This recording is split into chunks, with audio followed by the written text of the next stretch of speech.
What were you talking about? I can't remember. Oh, yeah, you were saying about, you said when you get famous and you worry about losing it. I'm saying it's the same as when you're at drama. It's exactly like when you're at RADA or at school and someone gets to play the part that you want. And, you know, it's the same thing when you're talking about huge movies and millions of dollars. It's exactly the same fear and paranoid. I mean, all I'm saying is I don't think it really makes that much difference, except that you're much richer.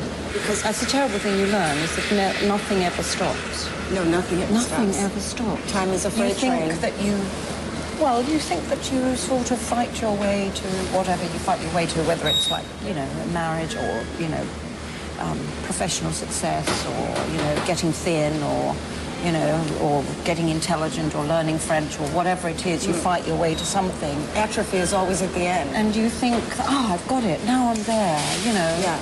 But in fact, time goes on. And in 6 years, you've forgotten your French, all that huge effort you made to learn French. And when you read the Wall Street Journal and go, got it, wait till I get to that dinner party, and then you go, about the nuclear... What was it I read? And there's other people who do remember about the nuclear thing. Yes, you can't hold on. I really believe in all that Zen stuff. Just let it pass. That's what I say. And then I'm never invited to a dinner party. You said you cried a lot between 18 and 30. You'd see, because I think we're being dragged through hormonal changes, and you never really find out who you are. It's just your needs. Why did you cry? I was in love with someone who didn't love me. Didn't help. I wasn't actually in love with him, which I realised later on. Just obsessed? Just completely and utterly obsessed, yes. I've had that. I mean, just beyond any kind of sense whatsoever. And now it humiliates me whenever I think about it and embarrasses me horribly. I can't believe my own stupidity. I know. But you begged? Did he drop you when you begged? No, I never really got together with him. Never.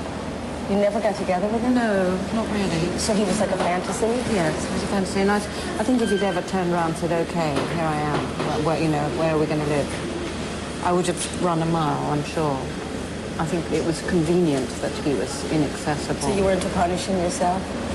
No, I think it fulfilled a need for tragic romance. How can guys like silicone tits? It's like weird to me. Why not just take a couple of coconuts, baseballs, or you know? They gave me these.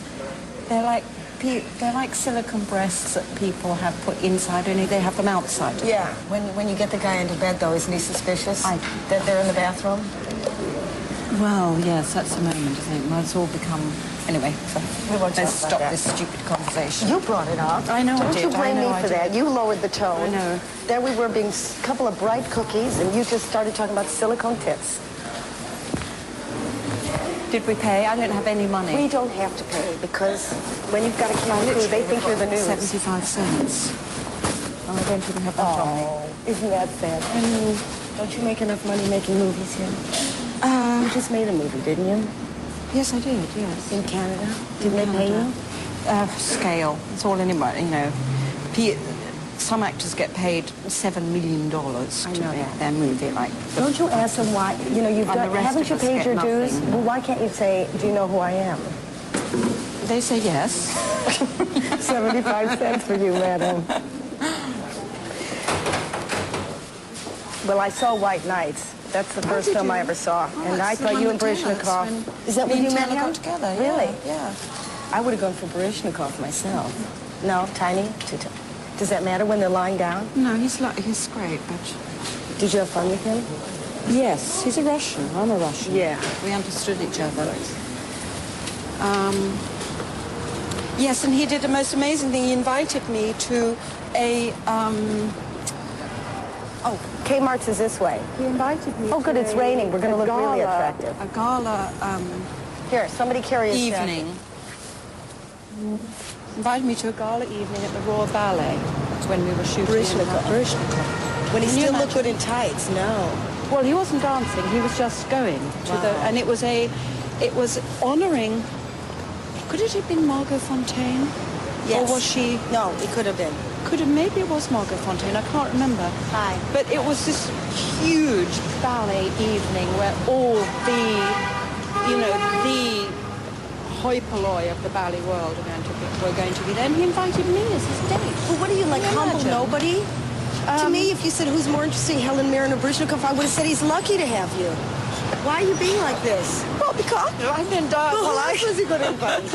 Well, I Johnny he Gabor? obviously- You know, it is amazing to somebody else that you're shy. You know, when you say you meet a new cast, do you actually have a panic attack that you can't face Yes, it? I'm not so bad now. I used to. Yes. You see, I'd never... Partisan, I can't, you know, because you have such a... Your eyes are so smart. You don't look like the type that would have a see the panic. fearful. No fear. There's nothing Frightened about them. You know, that's why... And also people see you in Prime sorry. Suspect and think, ooh, she must Ooh, be she such must a- be intelligent. Ooh, she must be intelligent. She smokes, and nobody would wear those outfits unless they were unless they're so intelligent. intelligent. Well, also, of course, when you do Shakespeare, they always think you're intelligent. No, you because they think- think you understand what you're saying. And you just when you look and I nice know. in the outfits. You and I know. What was that role you played? Just Wench, I was Wench. Wench 1 and Wench 2, I've and been- with Juliet I've been Stevens. starving peasant in Coriolanus. Did you ever do starving peasant? Never. Oh, I've done. Of course, I have. In Measure for Measure, I was. Measure for Measure, I you was. were starving I was horror-stroke nun. Yes. But you weren't you? I was in the RIC. That's what she's. Yes, Which we were both in the RICI. RSC. Not unfortunately. We ended up in different positions. I ended as seaweed. Weren't you one of those people who did this? I did that. I did. Juliet I've seen you Stevens and I doing did it, the yeah. wave dance. That's right, like this. And Michael Horton would go, I'm so ashamed. Because we were dressed as bar mitzvah women. We had like blue rimmed hair and calipers. They always thought calipers made you look I think I fairies. saw that production. People used to be like this. Yes, in the it was very embarrassing. What was it? What was Very the play? embarrassing. It never came to London. The Tempest. It was set Was on a it garbage Tempest? bag. I'm sure I saw Set it. on a garbage I'm sure bag. I saw it. I remember the blue thing. Oh, yes. It was a go when they goddesses, weren't you goddesses? I was a naiad. Oh, you were naiad? Yeah. Yes, exactly. And Yeah. we would, Juliet Stevens and I would, we would pee in our pants laughing. You know, when you're in a big failure. Did you ever laugh at the RSC where you just lost it? God, we had such, but they're your badges of honor, those awful. When's the moment, did you ever lose it completely where you're just weeping on the stage? Yes, and there was a very lovely actor called Brewster Mason. Did you ever? No, I don't know who is. He's dead now, and sadly, but he was a huge man, enormous, broad and tall, and a ginormous guy. So he was always playing those big, deep voice sort of roles. And it was in Coriolanus, and then I was a starving horde, you know, and we had to... Starving horde. I was a starving horde, yes. We had to come One in. or and- two, because usually there's, or three. Well, there were about 15 of us, I guess, or 10, I can't remember. And there was this scene where Brewster had a lot of speaking to do, and me and my friend just get the giggles, you know, like you just are totally out of When you're control. horde, you can do that. Hopeless horde, giggling horde. And we came off, we just stumbled off stage. And Brewster came off after me, and he put his hands around my neck and lifted me off the ground. He said, "Don't you ever do that again. You do not giggle while I'm speaking on stage." I was so frightened. But anyway, so that shut me up for a while, You for never about a laughed week. again? Yeah. Oh yeah, oh God, it's impossible not to.